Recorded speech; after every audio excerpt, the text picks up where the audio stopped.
உட்காருவாங்க. எம்ஆர்ஆர் பேரன், எம்ஆர்ஆர் வாசு பையன் மரியாதை காப்பி டீலாம் கொடுப்பாங்க. கூப்பிட்டாங்க சார் சொல்கிறேன் சார் சொல்லுவேன் சார் கொடுக்க மாட்டாங்க.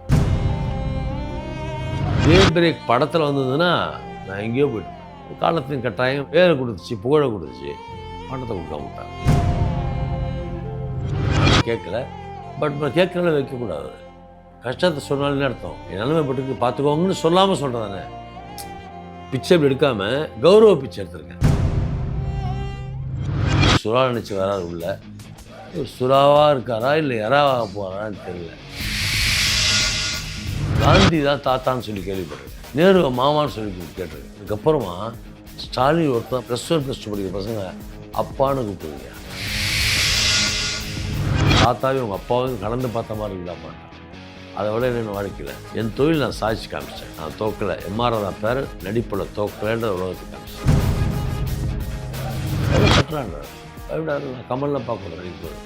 நீ தான் ஆக்டர், நீ உன் சீன் நீ பேர் வாங்க, நாங்களாம் பேர் வாங்கிட்டோம் சொல்லாது.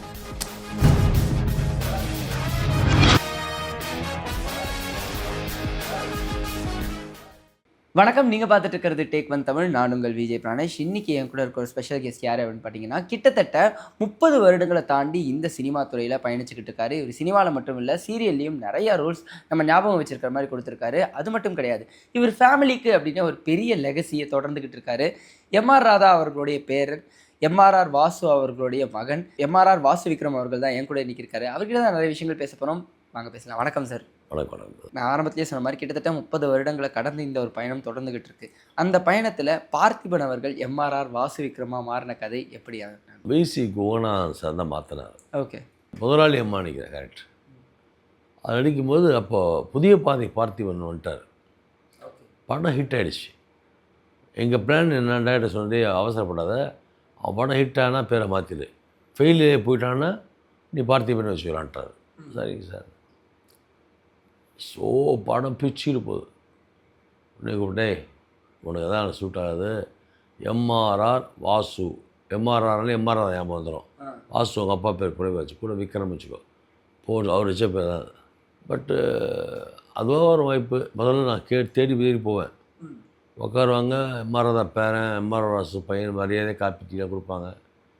போய்ட்டு சார் சொல்கிறேன் சார் சொல்லுவேன் சார் கொடுக்க மாட்டாங்க. நான் கம்பெனி ஏறி இருக்கேன். அப்புறம் எப்படி அறிமுகம் கிடச்சி முதல் படம் பாலைவனத்தில் பட்டாம்பூச்சின்னு நம்ம பசி டைரக்டர் துரை சாரில் இறந்துட்டார். இப்போ அவர் வாய்ப்பு தராரு. எப்படி தராருன்னா, ஒரு நாடக நடிகை வந்து டப்பிங் யூனிட் இருக்கார். அப்போ எங்கள் சித்தப்பா டப்பிங் யூனிட் தலைவரோட ஆகலை. ஆனால் நாடகக்காரன்னா அந்த நாடகக்காரனோட அக்கறை. ஆனால் அந்த படத்துக்கு குரல் எனக்கு தாத்தா குரல் வராது அப்போல்லாம். எனக்கு ராதாரி சித்தப்பா தான் எனக்கு வந்து குரல் கொடுத்தாரு. ஓகே. தாத்தா குரல் அவர் தராரு முதல் படத்தில். ரெண்டாவது படம் ராசாத்தி கல்யாணம். அதுக்கு நானே ட்ரை பண்ணி, சரி நான் ட்ரை பண்ணுறேன் சார்ப்பா, இல்லை நீங்கள் வந்துருக்கேன் சேடாக போய் ட்ரை பண்ணுறேன். பஃப்ளர் இறுக்கி கட்டிட்டு பேச ஆரம்பித்தேன். ஒர்க் அவுட் ஆகிடுச்சு. அப்படியே கட்டி இன்னும் கொஞ்சம் நாள் பஃப்ளர் இல்லாமல் பேச ஆரம்பித்தேன். இப்போல்லாம் சாதாரணமாக பேசுவேன். சாதாரணமாகவே அவரோட ஆட்டோமேட்டிக்காக வரும். நான் ஆரம்பத்தில் சொன்ன மாதிரி ஒரு லெகசி ஒரு பில்ட் ஆயிடுச்சு ஃபேமிலிக்குங்கும்போது. M R Radha sir, M R R Vasu sir இருக்கும்போது அடுத்து வரும்போது அந்த லெகசி கேரி பண்ணுறதுக்கு எவ்வளோ ஒரு பேர்டன் இருக்கும் சார்? ஏன்னா நிறைய பேர் சொல்லி கேள்விப்பட்டிருக்கேன். நடிகர் எம்ஆர் தாத்தா, எம்ஆர் வாசு எங்கள் அப்பா, ராதா ரவி எனக்கு சித்தப்பா, ராதிகா அம்மா நிரோஷ் அம்மா வந்து எனக்கு அத்தை. ஆனால் நிரோஷ் என்னோட 10 வயசு சின்னது, ஆனால் அத்தை தான் கூப்பிட்டானோ. நான் நிரோஷ் அம்மான்னு தான் கூப்பிடுவேன். ராதிகாம்மா என்னோட சின்ன பொண்ணு, என்னோட 2 வயசு சின்னவங்க. ராதிகாம்மா தான் கூட ஒரு மரியாதை. ஸோ இவ்வளோ பேர் நடிக்கிறதுனால என்கிட்ட ரொம்ப எதிர்பார்ப்பு இருக்கும். அந்த பயம் கொஞ்சம் இருந்துச்சு எனக்கு. பேர் இவங்களை பற்றி எனக்கு கவலை இல்லை, தாத்தா பேர் கெடுக்கக்கூடாதுன்னு நினச்சேன். எங்கள் அப்பா வாசு ஐயா பற்றியோ, ராதாரி சித்தப்பா பற்றியோ, ராதிகா பற்றியோ, ராதிகாம்மா பற்றியோ, இல்லை நிலோஷா பற்றியோ எனக்கு கவலை இல்லை. தாத்தா பேர் நான் கெடுக்கக்கூடாது, பேரன் போய் கெடுத்தாண்டு கூடாது. அந்த வெறியில் வந்த வெளிப்பாடு தான் சித்தி. எல்லோரும் சொல்கிறாங்க ஆப்டா. அப்படியே தாத்தா சிங்க் ஆகிடுச்சு. அதில் உங்கள் தாத்தாவையும் உங்கள் அப்பாவையும் கலந்து பார்த்த மாதிரி இருக்கலாப்பான்ட்டான். அதை விட என்ன வாழ்க்கையில் என் தொழில் நான் சாதிச்சு காமிச்சேன். நான் நடிகன், நான் தோக்கலை, எம்ஆர்ஆர் பேர் நடிப்பில் தோக்கலைன்ற உலகத்துக்கு காமிச்சேன். I proved. In that way I'm happy, that's all. பெரிய பெனிஃபிட்ஸ் இல்லைனா கூட, மணி பெனிஃபிட்ஸ்லாம் கிடையாது. அப்போல்லாம் என்ன சம்பளம் 1500 சம்பளம், அதை வச்சு என்ன செய்ய முடியும்? இதே பிரேக் படத்தில் வந்ததுன்னா நான் எங்கேயோ போயிட்டுருப்பேன். காலத்தின் கட்டாயம் என்ன சீரியல் தெரியாது, அது பேர் சீரியல் கொடுத்துச்சு, பேரை கொடுத்துச்சு, புகழை கொடுத்துச்சு, பணத்தை கொடுக்காம விட்டாங்க. ஆனால் சார் இப்போது கிட்டத்தட்ட இந்த 90s எண்ட்லேருந்து ஒரு 2010 வரைக்கும் அத்தனை படங்கள் நடுவில் சீரியல்ஸ்னு ஒரு ஒரு டைட் ஷெட்யூல் போயிட்டு இருந்ததில்ல. ஸோ அந்த ஒரு டைமில் மேனேஜிங் எப்படி இருந்தது? இந்த பக்கம் செட்டு ரஜினி சார் படம் கேம்பகோலில் செட்டு போட்டிருப்பாங்க. இந்த பக்கம் அழடா மக்களும் அவனுங்க சன் டிவி ஆளுங்க குரூப்பு 9 to 6 தான், 6 மணிக்கு மேலே அது எடுக்க கேமரா தரமாட்டானுங்க. நான் தான் முதல் நாள் மாற்றின டைமு. ஒரே வார்த்தை, ரஜினி சார் பண்ணாங்க சார், வழியில் நான் ஷூட்டிங் போய் தான் ஆகணும். 3 மாதம் எனக்கு நைட் அண்ட் டே பண்ணுறேன். நான் இங்கே ஃபுல்லாக ஒர்க் பண்ணிட்டு 6 மணி முடிச்சுட்டு நேரம் ஸ்பாட்டுக்கு தாம்பரம். நான் என் வீடு இப்போ கோடம்பாக்கம், இந்த வீடு இப்போ வரல. கோடம்பாக்கத்துலேருந்து நான் கேம்பகோலை போய்ட்டு சேதப்பேட்டை, அங்கேருந்து நேராக தாம்பரம் போய்ட்டு நைட் நான் வீட்டுக்கு வர மாட்டேன். அப்படியே போய் கேம்பகோலை செட் இருக்குல்ல, கண்டெய்னர் ஏசி போட்டுருப்பாங்க, ஸ்பெஷல் பர்மிஷன் வாங்கி படுத்துவேன். அங்கேயே குளித்து பல்வேறு பாத்ரூம் போய்ட்டு ஃப்ரெஷ்ஷப் பண்ணிட்டு அப்படியே ஷூட்டிங். அந்த 2 மணி நேரம் 3 மணி நேரம் முடியும் தான் ரைட். அப்போ அந்த வயசு ஒர்க் பண்ண முடியுது. ஆனால் சார் அந்த டைமில் கேரக்டர் ஆர்டிஸ்ட்டுக்குன்னு ஒரு சில இம்பார்ட்டன்ஸ் இருக்கும். இப்போது ராதா ரவி சாருக்காக இருக்கட்டும், இல்லை எம்ஆர் ராதா சார் இருக்கட்டும், கேரக்டர் ஆர்டிஸ்ட்னா அவர் தனி மரியாதை இருக்கும். ஆனால் அது இப்போ வர வர குறைஞ்சிருச்சுன்னு நினைக்கிறீங்க? அது கால மாற்றங்கள்லாம். வடிவேலனுக்கு அப்புறம் எந்த காமெடியும் எனக்கு பிடிக்கலப்பா, சிரிப்பு வரமாட்டேது. அப்புறம் சூரிய வந்தான், எழுதி வராரு, எப்படி சிரிக்கிறானே தெரியல எனக்கு. அது டைம் போட்டுக்க தான், டைம் தான். டைம் வந்துச்சுன்னா நடிக்க தெரியாத கூட டைம் தூக்கி விட்ரும். அது எங்கள் அப்பா சொல்லுவார் அப்பயே, டேய் நேரம் நல்லா இருந்தான்டா, நேரம் நல்லா உண்மையிலே கத்தியத்தை குத்தி ரத்தத்தை காமிச்சாலும் ஜனங்க ஒத்துக்க மாட்டான் போராடுவான். எங்கள் அப்பா அன்றைக்கி சொல்லுது ஞாபகம் வந்துச்சு எனக்கு, கரெக்டாக சொல்லிட்டு போயிருக்காரு. அது நான் ஒரு சில நீங்கள் நடித்த படத்துலேருந்து ஒரு சில ஸ்க்ரீன் கேப்ஸ் எடுத்துகிட்டு வந்திருக்கேன். காட்டுங்க. முதல்ல நீங்கள் அவரை பற்றியே பேசுனதுனால அந்த இதுலேருந்தே காட்டுங்க. ஓ, முன்னாடி போயிருங்க அப்படியா? ஆமாம் சார், இது ரொம்ப பெருசாக பேசப்பட்டுச்சுல்ல சார்? பேசப்பட்டுச்சா? ரைட்டர் யார் தான்? கிரேசி மோகன். கிரேசி மோகன் அண்ணன் வந்து இந்த காமெடி எழுதவே இல்லை. அவர் என்ன எழுதி கொடுத்தாருன்னா, செக் போஸ்ட்டில் போலீஸ் மடக்குகிறது, பிறகு அங்கேருந்து தப்பித்து போகிறார்கள், அவ்வளோ ஒன்லைன் தான் இது. இது on spot development by Ravikumar அண்ணன், கமல் அண்ணன், ஜெயராம் சார், நாகேஷ் சார், இவங்கெல்லாம் சப்போர்ட் பண்ணாங்க எனக்கு. அது மிகப்பெரிய சப்போர்ட் எனக்கு யாருன்னா ரவிக்குமார் அண்ணனும் கமல் சார். நான் கமல் சார் கேட்டேன், தப்பாக எடுக்காதீங்க, ரியல் சரியாக பார்த்துட்டு தான் எனக்கு 1 ஷாட்டில் போகிறாங்க. அவ்வளோ பெரிய சிங்கிள் ஷாட்டு கொஞ்சம் பார்க்கணும், நீங்கள் இருந்து பார்த்தா எனக்கு தெம்பு இருக்குண்ணே, நீங்களே யாரையா டம்பி மாதிரி இருக்குண்ணே, நீ வா வாசு அப்படின்னு. ஏன்னா தாத்தா மேலே உள்ள மரியாதை, நம்ம சொல்லி தட்டணும், நல்லா தட்டு, போலீஸ்காரமாக தட்டு அப்படின்னு சொல்லுவார் என்கிட்ட. அப்படி தட்டிக்க முன்னாடி நினச்சி கேட்பேன், தட்டு வரைக்கும் அதோ நல்லா தட்டுறான். பயப்படாது, நான் கமல்லாம் பார்க்கணும் நினைக்கும் போது, நீ தான் ஆக்டர், நீ உன் சீன் இது, நீ பேர் வாங்கணும். நாங்களாம் பேர் வாங்கிட்டோம் சொல்லார். அவ்வளோ ஒரு கோஆப்ரேஷன் கொடுத்தார். ரவிக்குமார்னா அவன் ரொம்ப உயிர் அவருக்கு. ஆனால் தப்பு பண்ணிட்டா நான்சென்ஸ்னு மைக்கில் சத்தமாக, பப்ளிக் கவலையே பண்ண மாட்டார், நடிகை மயிரெலாம் பார்க்க மாட்டார். நான்சென்ஸ், என்னடா வாஸ்து பண்ணுற, உங்கள் தாத்தா பேரை கெடுக்காரா இப்படி சொல்லிட்டாருன்னா, அவர் சொல்லக்கூடிய ஆள் பயங்கர ரவுடி, ஒரு ரவுடி டைரக்டர் தான் அவர். ஆனால் பூச்சி மாதிரி குணம், ஆக்ஷன் அட்ஷாட் சிங்கிள் ஷாட் டேக் ஓகேன்ற ரவிக்குமார்ண்ணே. அடுத்த ஃப்ரேம் இது ரொம்ப ஐகானிக்கான ஃப்ரேம். ஒரே ஃப்ரேமில் ரஜினி சார், சிவாஜி சார். ஓ, இதுவா இந்த படையப்பாவா? நான் கடைசி கிளைமேக்ஸ் ஒரு சீன் சொல்லுவார், டைலாக் எனக்கு கொடுத்தாரு. ஆக்சுவலாக மொத்த டைலாக்கும் மணிவண்ணன் சார் பேசுகிற மாதிரி இருந்துச்சு. ரஜினி சார் கூப்பிட்டு ரவிக்குமார் பாதியை பெரிய வாசு வைக்க டைலாக் கொடுத்துட்டாரு. ஒரு வார்த்தை சொல்லுனேன், போலீஸ் இவங்கள பிக்சர் அனுப்பிச்சிருவேன், டைலாக் பிரித்து எனக்கு கொடுத்தாரு. ஃபுல்லாக மணிவண்ணன் சார் வந்து அப்படியே அடிச்சிட்டார் ரஜினி சார். பாதி மணிவண்ணன் சார் பேசிட்டோம், பாதி வாசு பேசிட்டோம். ஓகேன்ற. ஆனால் சார் இப்போ படைப்பா அந்த டைமில் இந்த ஃப்ரேம்லேயே பார்க்கும்போது சிவாஜி சாரும் எம்ஆர் ராதா சாரும் ரொம்ப க்ளோஸ்னு எல்லாருக்குமே தெரியும். ஸோ அது செட்டில் வந்து அங்கே போயிட்டு அதை பற்றி கேட்குறது, அதை பற்றி பேசுகிறதெல்லாம் விட்டார். பாட்டியை பற்றி கேட்பார். ஓகே. எங்கள் அப்பா தான் முதல் பையன். ஃபஸ்ட்டு எங்கள் பாட்டி சரஸ்வதி அம்மாவோட பேர், அவனோட பையன் வாசு, அவர் தான் முதல் பையன். அவரோட ஒய்ஃப் எங்கள் அம்மா வந்து லலிதகுமாரி, அவங்களோட முதல் பையன் நான் எம்ஆர் வாசுவிக்கு. பார்த்திபன் பேர் வாசுவிக்கு மாற்றப்பட்டது. தாத்தா என்ன பண்ணுற, கல்யாணம் பண்ணிட்டு ஒரு காலகட்டத்துக்கு சின்ன பாட்டி கல்யாணம் பண்ணுறாரு. அவங்களுக்கு போகிறத பையன் தான் ராதாரவி சித்தப்பா.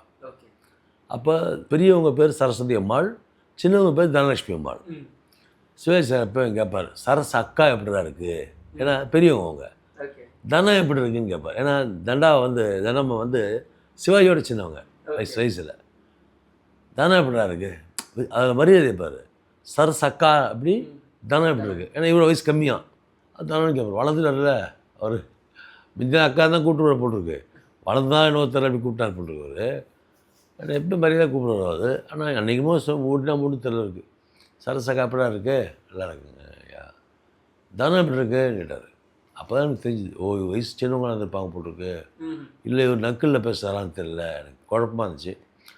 சரி சரி ஏதோ கேட்டார், ஞாபகமாக வச்சு கேட்டார் பேர் ஒன்று ஞாபகம் வச்சுருப்பார். தாத்தா பேர் விடு, ஒய்ஃப் 2 ஒய்ஃப் பேரும் கரெக்டாக ஞாபகம் வச்சுருப்பார். பெரிய விஷயம் இல்லை அது. அதுக்கப்புறம் அந்த படத்தில் ரஜினி சார் அந்த ட்ராவல், அது எப்படி இருந்தது அந்த டைமில்? அவருக்குன்னு ஒரு தனி மாசே அமைஞ்சிருந்தது.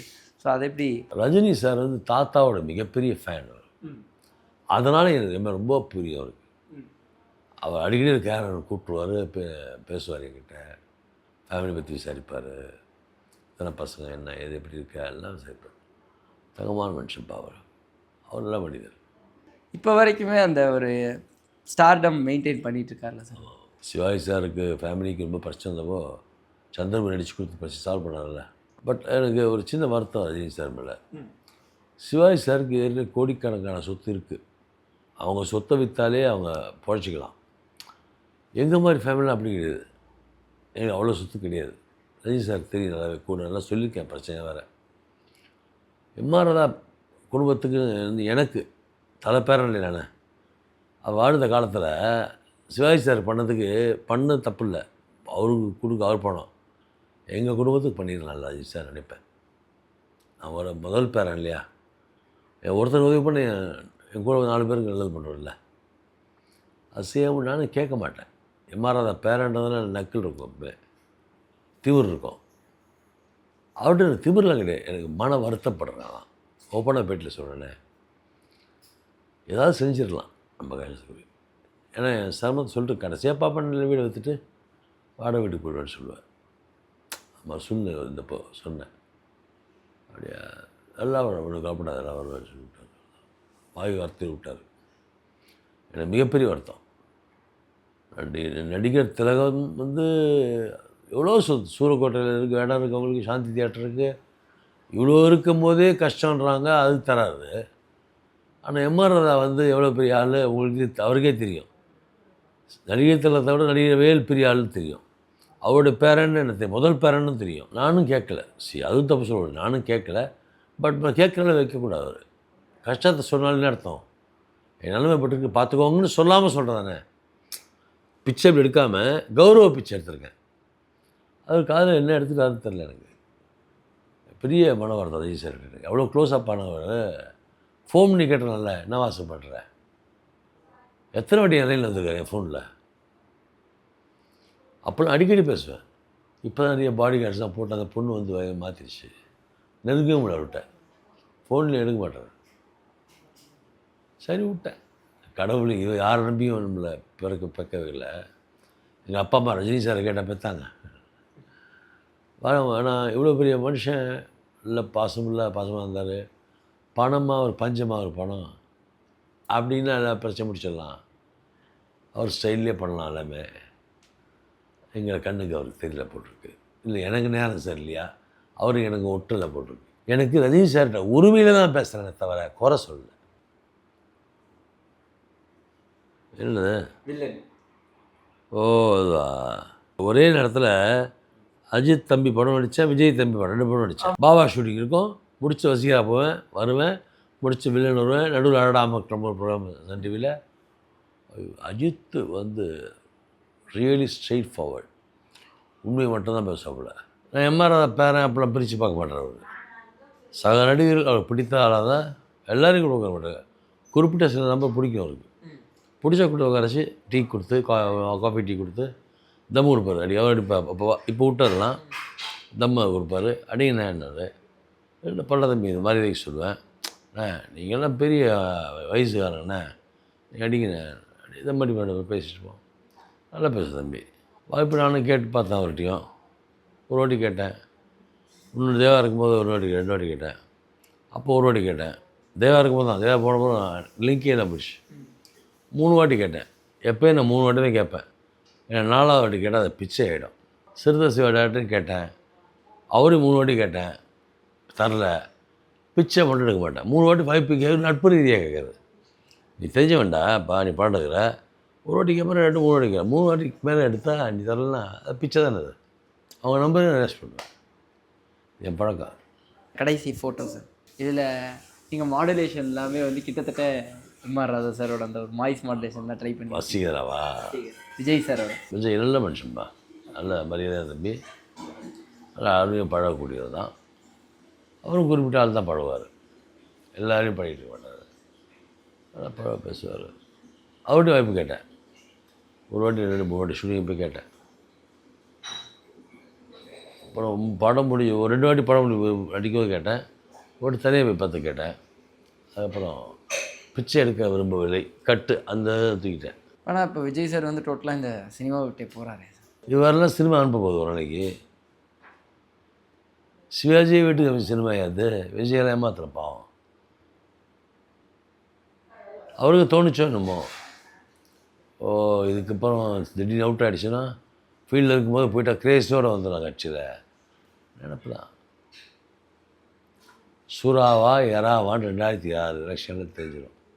இவர் சுறா நினச்சி வராது உள்ள, இவர் சுறாவாக இருக்காரா இல்லை எறாவாக போகிறான்னு தெரில. ஏன்னா ஸ்டாலின் வந்து இங்கே மிகப்பெரிய ஆட்சி கொடுத்துருக்காரு, குறையே சொல்ல முடியாது. ஒவ்வொரு குடும்பத்து யாராவது ஒருத்தர் உபயோகப்படுறாங்கல்ல. ஒன்று மகளிர் திட்டம்னு ஒன்று வச்சுருக்காங்க, பொம்பளைங்களுக்கு ரேஷன் கார்டு இருக்கிறவங்களுக்கு 1000 ரூபா தராங்க. அது அன்ஃபிட் ஆகிடுச்சு, எலிஜிபிள் இல்லைன்னா பசங்க படிக்கிற பசங்க, பொம்பளை புள்ளியோ ஆம்பளை புள்ளியோ 1000 ரூபா கிடச்சிருது. அப்புறம் பொம்பளைங்களுக்கு பஸ்ஸு விடியல் பயணம். அப்புறம் கேர்ள்ஸ் கவர்மெண்ட் காலேஜ் படிக்கிற பசங்களுக்கு ஹாஸ்டல். காந்தி தான் தாத்தான்னு சொல்லி கேள்விப்பட்டிருக்கேன், நேரு மாமான்னு சொல்லி கேட்டிருக்கேன் குழந்தைங்கள்லாம். ஆனால் ஸ்டாலின் ஒருத்தர், அதுக்கப்புறமா ஸ்டாலின் ஒருத்தர் பொம்பளை +1 +2 படிக்கிற பசங்க அப்பான்னு கூப்பிட்டுருக்கீங்க. அப்பான்னு கூப்பிட்றது எவ்வளோ ஒரு விஷயம் தெரியுமா? அந்த ஸ்தானத்துக்கு வந்துட்டார் ஸ்டாலின். என்ன நம்ம முதலமைச்சர், நான் பேர் சொல்லக்கூடாது, உணர்ச்சி வசப்பட்டு சொல்லிட்டேன். நம்ம முதலமைச்சர் அடிச்சிக்க முடியாது. பாவம் விஜய் தப்பான டைமில் வந்துட்டார்.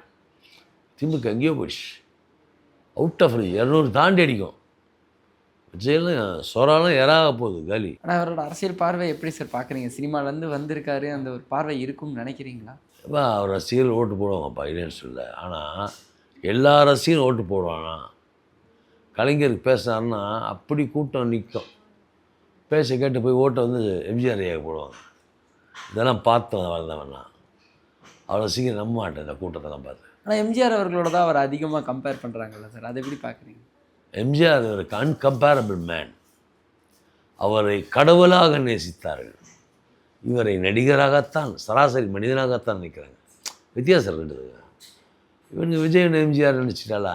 எம்ஜிஆர் கொடவல்லப்பா, நல்லவனே தாத்தாவே சொல்லுவார்ப்பா, நல்லவனே தப்பன்ட்டான்னு சொல்கிறார். எங்கிட்ட சொல்லுவார், எங்கிட்ட அப்பாட்ட சொல்லுவார், பேசவும் சொல்லுவார், தப்பன்ட்டான் பேசி தீர்த்துருக்கலாம், அவசரப்பட்டேன் அப்படின்னு. ஹி ஃபெல்ட், எம்ஜிஆர் சுட்டதை ஃபீல் பண்ணார்.